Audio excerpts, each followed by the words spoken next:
जय जगन्नाथ। राशि मान शुभ शुभ मेष राशि हठात किसी मानसिक जंत्रणा आसपे अत्यंत अशांति भितर दिनटी कटिपे। वृष रोग ऋण शत्रु प्रादुर्भाव वृद्धि पाइपे, सावधानता अवलंबन आवश्यक। मिथुन संतान चिंतित रहीपारती निष्पत्तिमूलक कार्य बाधा आसपे।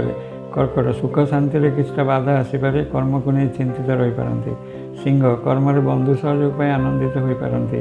कन्या पारिवारिक अशांति रहीपे, खर्चर चाप अधिक हो पारे। तुला शारीरिक और मानसिक कष्ट पाइपारती, अଯଥା दुश्चिंता घारी पारे। बिछा सुख निद्रा व्याघात सृष्टि हो पारे, खर्चर चाप वृद्धि। धनु हस और उल्लास मध्य दिनटी बिताई पारती, नुआ आशा संचार हो पारे।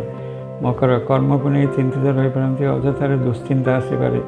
कुंभ अଯଥା युक्तितर्क तथा मतभेद हो पारे, मुंड गरम रहीपे। मीन हठात मन भाराक्रांत होगा सहित स्वास्थ्य समस्या देखा पारे। अशुभता राशि मैंने ह्रीं राहवे नम मंत्र जप करते।